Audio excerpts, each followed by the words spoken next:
as disrespect? Skip, look, I've gotten out of the business of what athlete or what someone should view as disrespectful, what I might view as disrespectful or a shot someone taking a shot at, another person might not do it. Skip, and this is what I'm talking about. When you think of 6 rings, you know who you think about. Who you think about when you hear 6 rings, Skip? You think Jordan. Tom Brady has 6 rings, but for whatever reason, they haven't resonated like Michael Jordan's 6 rings. Maybe it's because he's 6-3, I don't know. But when you think 6 rings, Skip, you think Jordan. And so maybe Tom did take it as a swipe, someone taking a dig at him. Yep. But so, and maybe he's motivated that. Like you said, you see LeBron, the little thing. The guy was like, maybe that he's saying that was good deep, Torian. But LeBron took it like, oh, you all happy that I missed a shot. Okay, let me sit you down. So maybe that's going to motivate Tom. But I think the thing is, we got to stop this notion.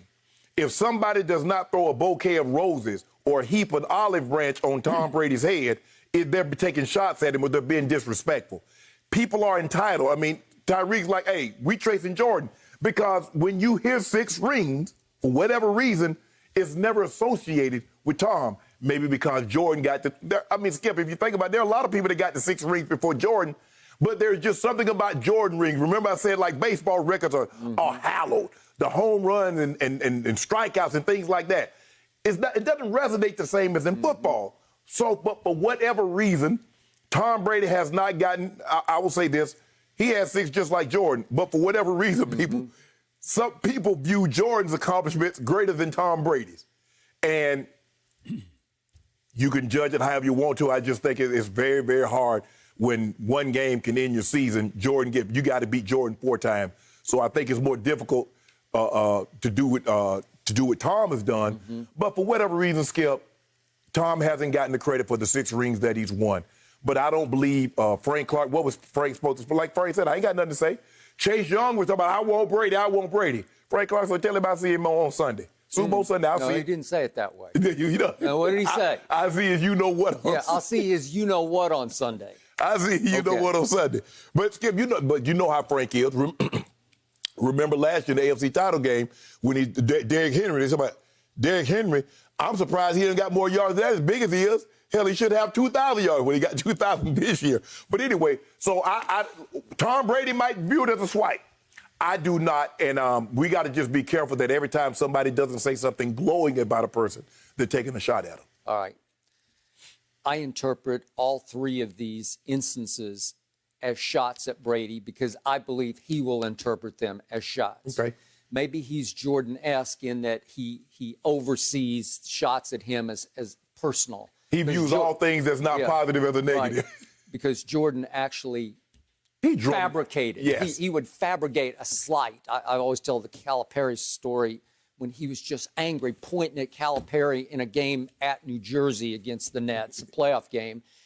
And Jordan was GOAT that night. And I asked him after the game, what do you have against Calipari? He said, I don't even know him. He said, I just don't like the way he walks up and down in front of the bench, how he prances up and down. Okay, well, that's just perceiving something in somebody just to motivate yourself until you get mad about that. So LeBron needs it to actually happen to get mad, but Jordan would make it up until he finally decided, I got to get even with that guy, even if it's just fabricated. LeBron believes that everybody is good until you prove otherwise. Jordan believes everybody is bad until you prove otherwise. So, to me, Tom Brady doesn't look like an assassin. He doesn't look like some badass quarterback who's going to get even with you. Right. He looks like the lame, cliched dad down the street or next door. Yep. So he comes in a different package. But what I've learned over many years of closely observing Brady is you better be careful with what you say before games because the littlest perceived slight will become massive in his mind by kickoff. And you just better be careful with this guy because he can be a force of nature in games of this magnitude, like a championship game or certainly a Super Bowl, if he decides that you have little to no respect for him. Well, Skip, considering that Brady's won, 33, 34 playoff games, there's a lot of games. Nobody said anything. He went out there and kicked their ass. Okay, so, I got it. But this is another Super Bowl with a team that most of which has not been there, most of whom has not been there. Correct. And he needs some reason to take it up one more level. Skip, they beat the brakes off you. You know, you get a reap. They did. The same thing New Orleans. That's true. New Orleans didn't need to say anything. He's like, y'all beat me twice. Y'all think I'm done. Okay, I'm going to show you. Okay, but this is what I'm starting to see in the Kansas City Chiefs. And I respect to the highest degree Andy Reid. I think he's a good man, but he loves to pour it on. He loves his trick plays. He loves his red zone inside the 5. You better look out because and he even tried one, remember, at Tampa Bay, as I call it. He tried some trick pass play from Kelsey to Mahomes, and it didn't work. And it cost them 4 points in that game because they had to kick a field goal. Remember that? Yes. Okay, so he loves to, on the biggest stage, say, watch this, and to reprove some of his offensive And remember, they threw a pass to Mahomes down the field in another game. Skip, I think Sammy Watkins threw it. That's who they are. I really love Patrick Mahomes, all of his talent. I think he's a good kid, but he's becoming a cocky kid to me. And I don't know why, in several references that I've heard, that he has to say he's one of the best, if not the best. Because, come on, we know who the best is. Skip, this is what I know. On my podcast, I've interviewed somebody, Chris Tucker. I did Chris Tucker, JB Smooth. I interviewed some of the rappers. But they don't put their contemporaries on Mount Rushmore, a GOAT. He said, I was talking to Tucker, and I was like, well, you know, he's like Richard Pryor and Red Fox and Bernie Mac. And I said, well, what about Chappelle?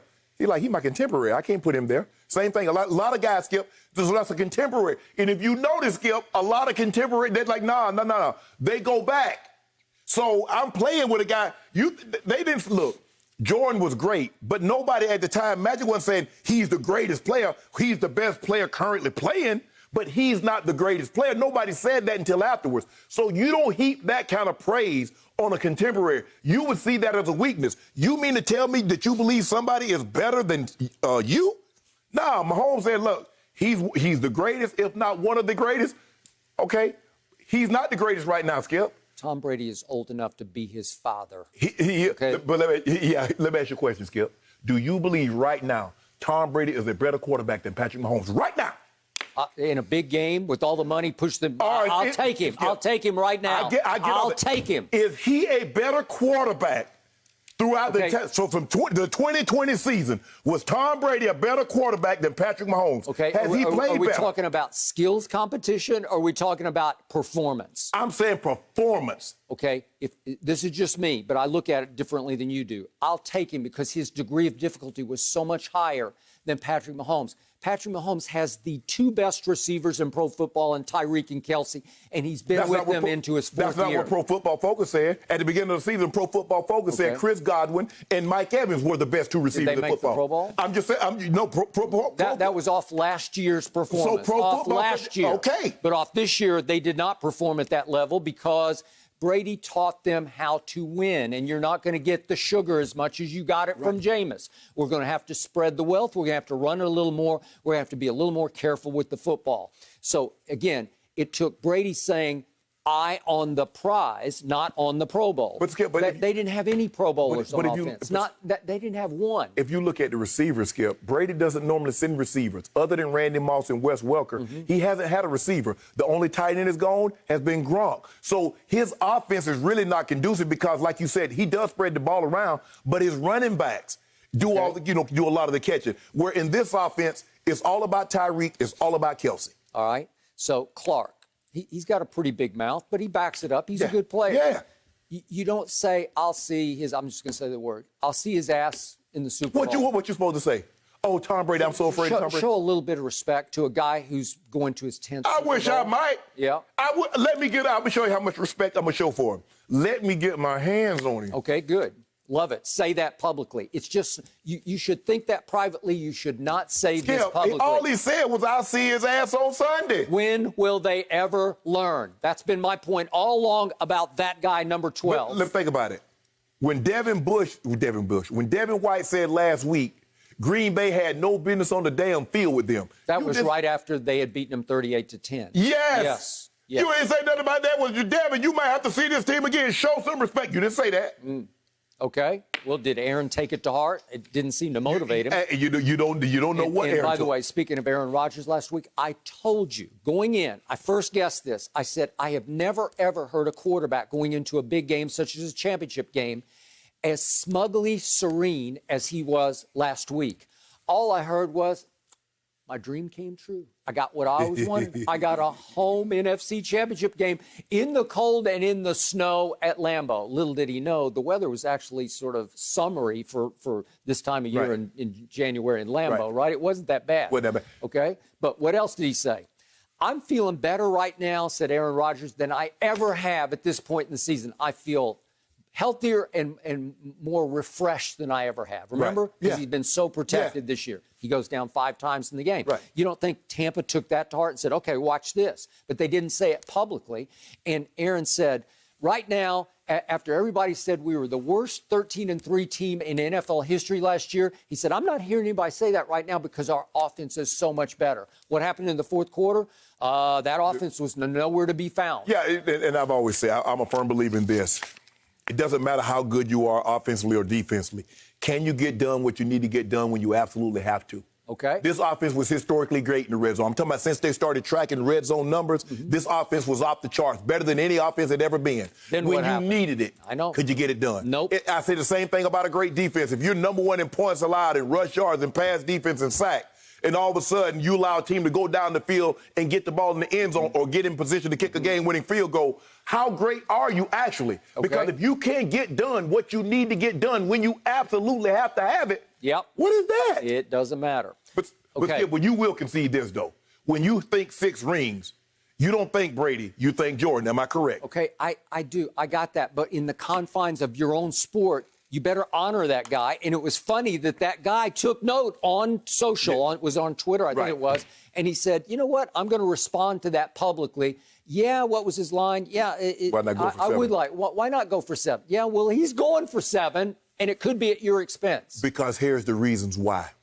This is when you know you reach an iconic level, and we're going to talk about Kobe in a second, is that when you cross over sports. Yeah, okay, I got it. And I'm the biggest Jordan fan on the planet. I'm just saying, within the confines of the National Football League, you better be careful if you overlook and exclude that number 12 who now plays for Tampa Bay. But even in that sport, they still view Jordan as more of a killer than Tom Brady. Okay, I got it. But I can show you in performance and results that Jordan is not a more consistent killer than that guy's been on the Super Bowl stage. But see, you just talk about the big stage. They look at Jordan on every night. They see a guy that averaged 37. Obviously. And I do too.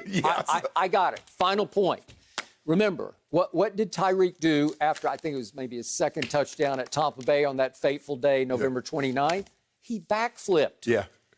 Right? Look at this. He backflipped into the end zone. Is that not the ultimate disrespect? What would Shannon Sharpe say? Well, stop him. Yeah, just keep him out of the end zone. Keep his butt out the end zone. But he backflipped, and to Andy Reid's credit, he said after the game, I don't love that, and I'm going to tell him, let's not do that. Yeah, you don't want a guy to get like Andy said, he said, if you want to backflip over by the bench, you can backflip by the bench. Let's not backflip into their end zone, because Andy's been around too long, because he's gotten punished for things that he's done by the opposing team, right? Yeah. It will come back to haunt you. It'll come back to bite you. And ultimately, you better not tug on Superman's cape. Well, they are tugging. They got the guy that can go toe to toe with him. He can. You got the guy that can throw blow for blow. Okay, let's see. They're gonna be in the middle of the ring, and Tampa's Skip like rock and socket robot. Yep. Boom, boom, boom. Yep. Okay. Is that how it's going to be? You guys mentioned Patrick Mahomes, and, Tom could be his dad. His dad is 50 years old. So just keep that in perspective. Tom Brady, 43, Pat Mahomes' dad, 50. So it's crazy. Thank you for watching. You can subscribe here to get the latest from the show, and be sure to check out more of the best clips from Undisputed, or go watch a few other segments from our other shows on FS1.